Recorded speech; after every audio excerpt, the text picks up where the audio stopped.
पारा चनार की बात हुई तो मैं इस हाउस के इतला के लिए अर्ज़ करता चलूँ कि वफाकी हुकूमत अपनी ज़िम्मेदारियों से आगाह रहते हुए मतवातर खैबर पख्तूनख्वा की सूबाई हुकूमत से राब्ता में भी है और बारहा सूबाई हुकूमत को ये कहा भी गया है कि आपको इस मामले के लिए वफाकी हुकूमत की जहाँ पे ज़रूरत पेश आए वफाकी हुकूमत अपना आइनी और अपना इखलाकी फ़र्ज़ जो है वो पूरा करेगी। एक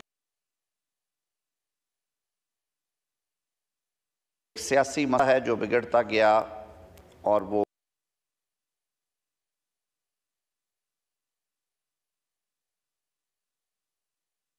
अब बाकायदा एक संगीन मसले की शक्ल इख्तियार कर चुका है, क्राइसिस है वहाँ पे, तो सबको मिल बैठ के उसे हल करना है।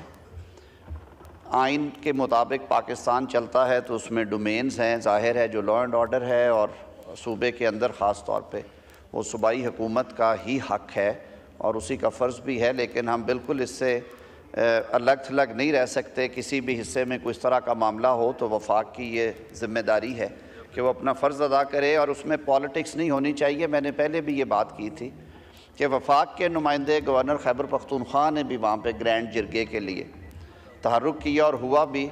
हमें ज़्यादा खुशी होती अगर सूबाई हुकूमत के इलेक्टेड जो हेड हैं वज़ीर आला खैबर पख्तूनख्वा अली अमीन गंडापुर उस जिरगे में शरीक होते तो एक पैगाम था ये वाइस वर्सा कि हम पाकिस्तान के अवाम के लिए मिल के बैठने को तैयार हैं और मिल बैठ के ही मसले हल होते हैं। आपने दवाओं के बारे में जो आज हदायत जारी की है, मैं अभी कैबिनेट मीटिंग है 3 बजे, मैं आपकी ये जो कंसर्न्स हैं कैबिनेट में भी रखूँगा।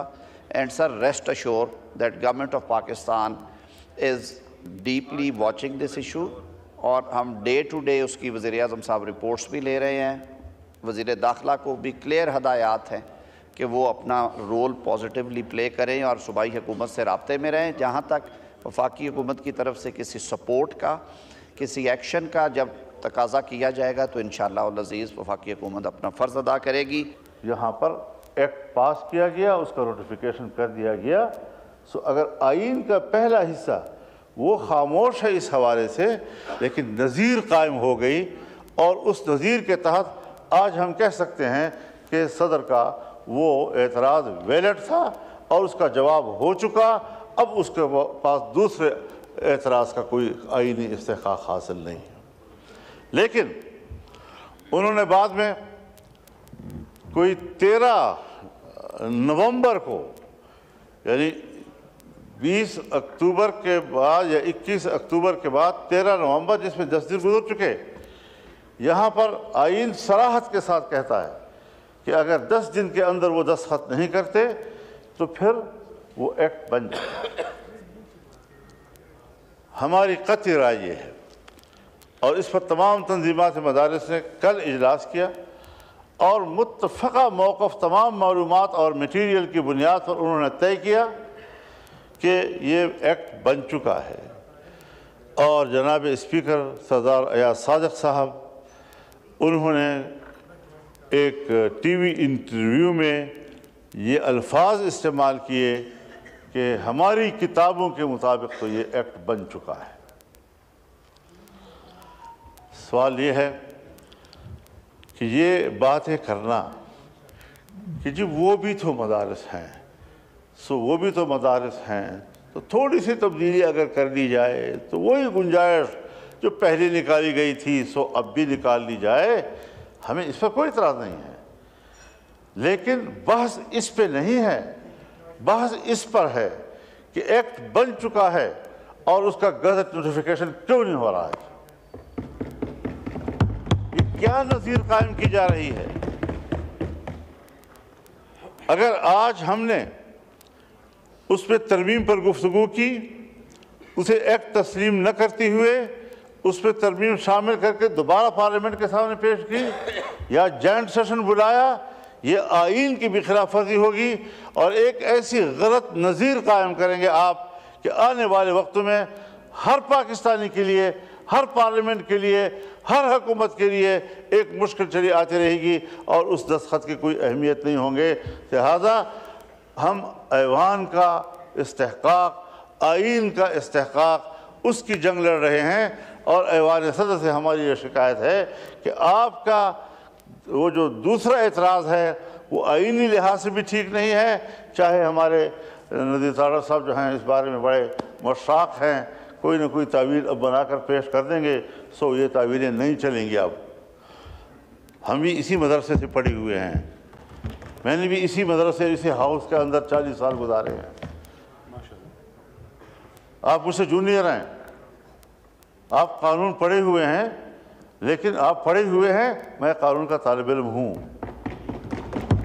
गैर कानूनी तरीके से यूरोप में दाखिले की कोशिश करने वाले दर्जनों पाकिस्तानी यूनान के साहिल पर कश्ती डूबने के बायस अब भी लापता हैं। रेस्क्यू ऑपरेशन जारी मगर बचने की उम्मीदें कम हैं। यूनान में पाकिस्तानी सफीर आमिर आफ्ताब कुरैशी ने कहा कि जांबहक पाकिस्तानियों की मैयतें सिफारत खाना अपने खर्च पर पाकिस्तान भेजेगा। लीबिया से गैर कानूनी तरीक़ों से जाने वाले 5 कश्तियों पर पाकिस्तानी सवार थे। हादसा कश्तियों में ज़रूरत से ज़्यादा अफराद सवार होने के बायस पेश आया। मुतासरा कश्तियों में पाकिस्तानी बच्चे भी मौजूद थे।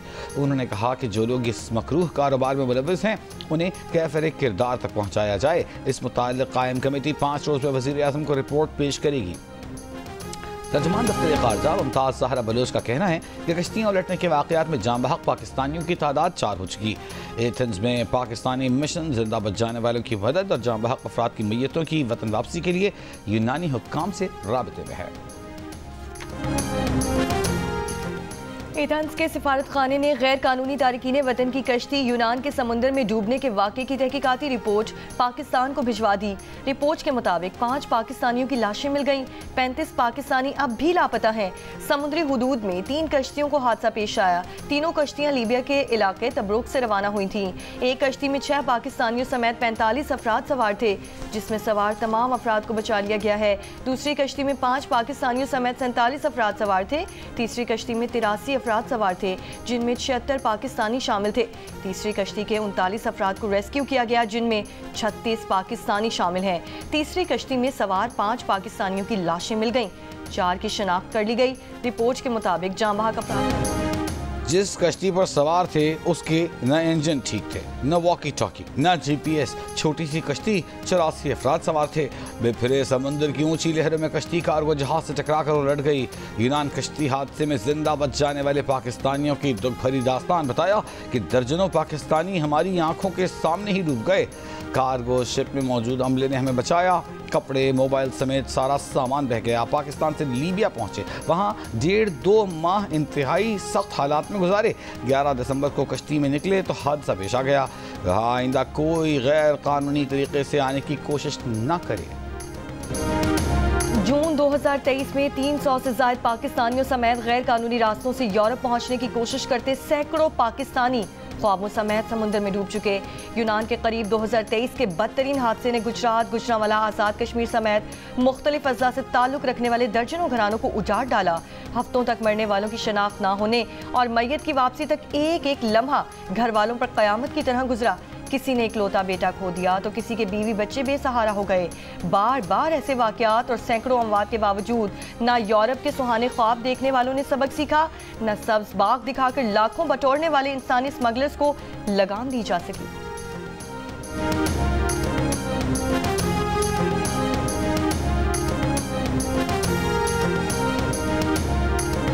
जिला सांगला के तहसील चकेसर में दहशतगर्दों की पुलिस चौकी पर फायरिंग। ASI समेत 2 एहलकार शहीद, 2 जख्मी। पुलिस के मुताबिक हमला रात में किया गया। नामालूम दहशतगर्दों ने पुलिस चौकी पर पहले हैंड ग्रेनेड फेंके, फिर फायरिंग की। हमले में चौकी इंचार्ज ASI हसन खान, सिपाही निसार खान शहीद, मुहर्रिर अरशद खान, सिपाही रफत जख्मी। पुलिस की जवाबी कार्रवाई से हमलावर फरार। जख्मी एहलकारों को बटग्राम अस्पताल मुंतकिल कर दिया गया।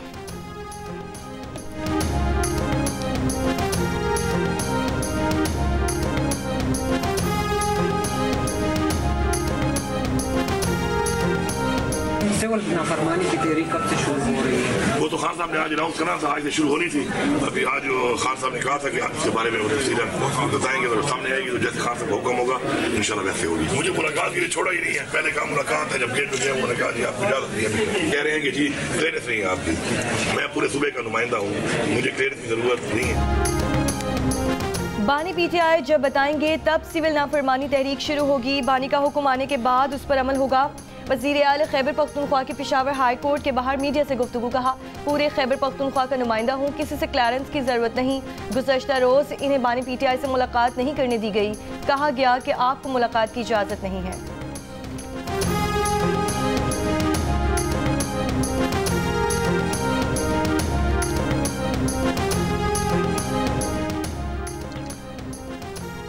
वज़ीर आज़म के मुशीर राना सनाउल्लाह का कहना है कि पीटीआई से मुज़ाकरात में इस्टेब्लिशमेंट नहीं, खुद बानी पीटीआई सबसे बड़ी रुकावट हैं। तहरीक इंसाफ की दूसरे दर्जे की क़यादत हुकूमत से बातचीत के हक़ में है, लेकिन उनकी मुज़ाकरात की ख्वाहिश बानी पीटीआई ने मुस्तरद कर दी, जिसका नतीजा 26 नवंबर जैसे वाक़े की सूरत में सामने आया। Editor investigation the news Ansar Abbasi से गुफ्तगू में राना सना ने कहा कि सियासी गिरोह अपनी ही फ़ौज पर हमला करता है तो कोई उसके साथ बातचीत नहीं करेगा, वो कौम से मुआफ़ी मांगे। राना सना का कहना था कि हुकूमत पीटीआई की दूसरी दर्जे की क़यादत से राबते में है, लेकिन बानी पीटीआई की जानिब से उन्हें वीटो किए जाने के बायस ये बेबस हैं।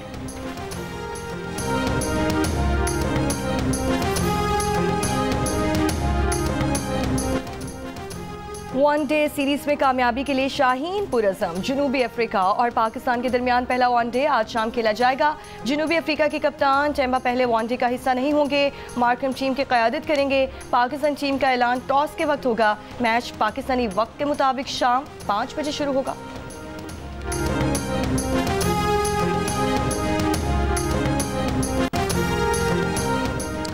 बानी पीटीआई के खिलाफ इलेक्शन कमीशन और चीफ इलेक्शन कमिश्नर की तौहीन का केस।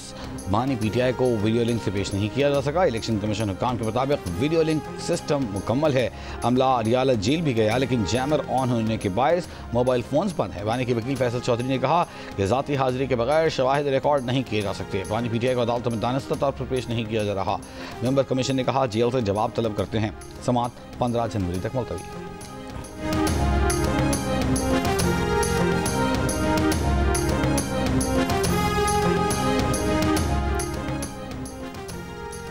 वज़ीर आला खैबर पख्तूनख्वा अली अमीन गंडापुर को 1 माह की हिफाजती जमानत मिल गई। पेशावर हाई कोर्ट का दर्ज मुकदमात में अली अमीन को गिरफ्तार न करने का हुक्म।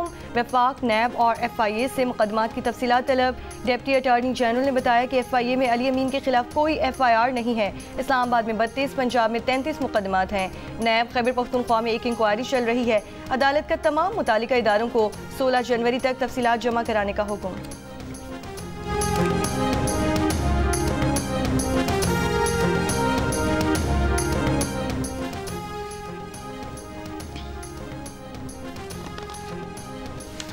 आईनी तरमीम के बाद आईनी और रेगुलर बेंच में समाअत के दायरे अख्तियार पर सिंध हाई कोर्ट के 2 रुकनी बेंच के हुक्मनामे के बावजूद तनाज़ा हल न हो सका। बेंच के दायरे अख्तियार पर जस्टिस जुनैद गफ्फार की सरबराही में 2 रुकनी बेंच ने सवाल उठा दिए। जस्टिस जुनैद गफ्फार ने रिमार्क्स दिए कि 26वीं आईनी तरमीम के बाद मामला आईनी बेंच ही सुन सकता है। वकील ने कहा 2 रुकनी बेंच का केसेस की समाअत के दायरे अख्तियार पर वाज़ेह हुक्म है। अदालत ने रिमार्क्स दिए कि हम आईनी बेंच के काम में मुदाखलत नहीं कर सकते। बेंचों के दायरे अख्तियार पर 2 रुकनी बेंच की तफसीली फैसले का भी जायजा लेना होगा।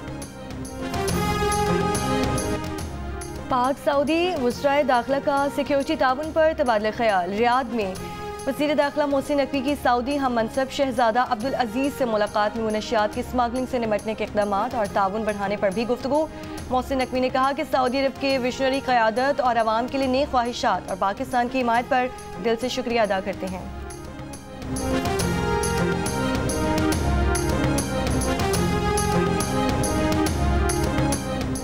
मदारिस के मामले पर मुत्तफ़िक़ा बिल आज पार्लियामेंट के मुश्तरका इजलास में पेश किए जाने का इम्कान। ज़राए का दावा। सेनेटर इरफान सिद्दीकी का कहना है कि मदारिस का मामला खुश उसलूबी से हल की तरफ जा रहा है। मदारिस एक्ट पर तबादला ख्याल के लिए गवर्नर सिंध, वज़ीर तालीम खालिद मकबूल और फारूक सत्तार की क़यादत में वफ़द आज मौलाना फजल रहमान से मुलाकात करेगा।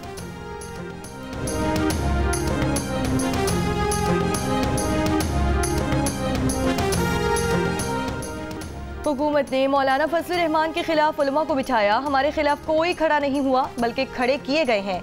हमारे नाराजगी उलमा से नहीं हुकूमत से है। रहनुमा JUI हाफिज अब्दुल्ला की जियो पाकिस्तान में गुफ्तगू। वज़ीर आज़म के कोऑर्डिनेटर राना एहसान अफजल ने कहा कि मदारिस रजिस्ट्रेशन पर कुछ लोगों के तहफ़्फ़ुज़ात हैं। हुकूमत इत्तफ़ाक़ी राय पर यकीन रखती है। कहा स्टेक होल्डर्स ने कुछ मामलात उठाए हैं। हुकूमत की कोशिश होगी कि फ़रीक़ैन को एक ही प्लेटफॉर्म पर बिठाया जाए। 5 रोज़ा पोलियो मुहिम का दूसरा दिन। मुल्क के मुख्तलिफ शहरों में 4 करोड़ 40 लाख से ज़ायद बच्चों को पोलियो से बचाव के क़तरे पिलाए जा रहे हैं। बलूचिस्तान में इंसदाद पोलियो मुहिम मजीद एक दिन के लिए मौखर। पोलियो मुहिम आज की बजाय कल से शुरू होगी। बलूचिस्तान में पोलियो मुहिम दूसरी बार मौखर की गई।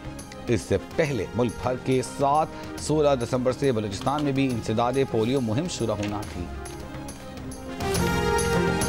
वज़ीर आला सिंध सैयद मुराद अली शाह की सखर आमद। मुराद अली शाह ने दौरे का आगाज़ पोलियो के खात्मे की डोर टू डोर मुहिम से किया। वज़ीर आला के घरों के दरवाज़ों पर दस्तक देकर मकीनों को अपने बच्चों को पोलियो के क़तरे पिलाने की हिदायत। वालिदैन से मुकालमा करते हुए कहा कि पोलियो के क़तरे आपके बच्चों को अपाहिज होने से बचाकर सेहतमंद मुस्तकबिल को यकीनी बनाते हैं। वालिदैन की हिचकिचाहट की वजह से मैंने आपके दरवाजे पर दस्तक दी है। आप अपने बच्चों को पोलियो के क़तरे पिलाएं।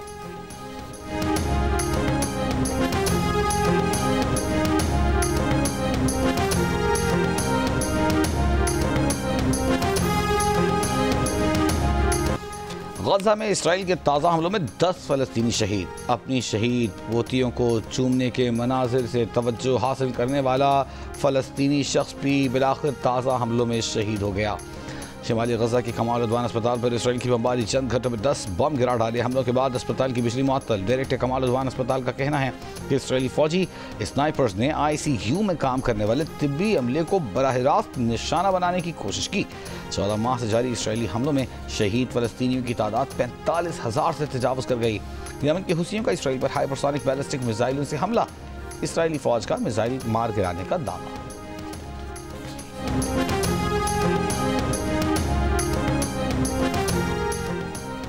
इसराइल के शाम पर हमले जारी। मकबूजा गुलान पहाड़ी के इलाके कलमोन में इसराइली फ़िज़ाइया की बमबारी के बाद ज़ोरदार धमाके। शामी बागी रहनुमा अहमद अल शरा का कहना है कि अस्करी ग्रुप्स को ख़त्म करके उनके जंगजुओं को बाकायदा फ़ौज में शामिल किया जाएगा। रूस में पनाह लेने के बाद मासूद सदर बशार अल असद ने पहले इंटरव्यू में कहा कि इनकी मुंतकिली फ़ौज की आखिरी पिसपाई और रियासती इदारों के मफलूज होने के बाद हुई। कभी इस्तीफ़े या पनाह का नहीं सोचा बल्कि दहशतगर्दों से लड़ने का मंसूबा था।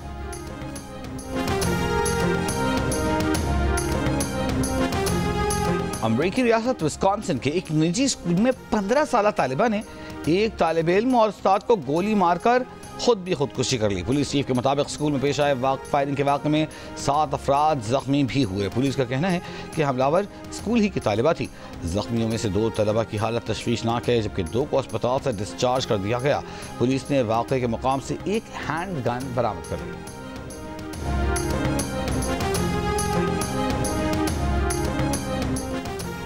अमरीकी सदर जो बाइडन की विस्कॉन्सिन फायरिंग वाक़े की मसम्मत। जो बाइडन का गन कंट्रोल कवानीन को मज़ीद सख्त करने की ज़रूरत पर जोर। कहा यह नाकाबिले कबूल है कि हम अपने बच्चों को गन वायलेंस से बचाने से कासिर हैं। कांग्रेस गन वायलेंस के मामले पर इक़दामात उठाए।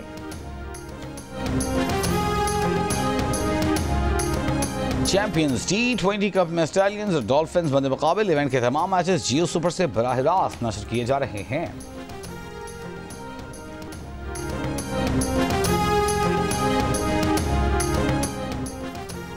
कराची टेबॉल लीग में पहले मैच में DHU दबंग्स और मलीर मलंग्स आमने सामने होंगे। दूसरे मैच में नॉर्थ नवाब्स और क्लिफ्टन पॉपुलर्स का मुकाबला होगा। इवेंट के तमाम मैचेस जियो सुपर से बराह रास्त नशर किए जा रहे हैं।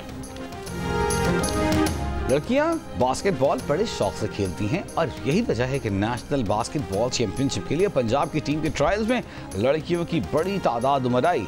खिलाड़ियों का कहना है कि इवेंट्स की तादाद न होने के बराबर है। सारा साल नेशनल चैंपियनशिप का इंतजार करते गुजर जाता है। और तल्ख लहजे में तंज का कमाल, कड़वी बातों को मिजाह में लपेट कर कहने का हुनर। कमाल अहमद रिजवी को दुनिया से गुजरे 9 बरस बीत गए। अलन का किरदार जिंदा रहेगा।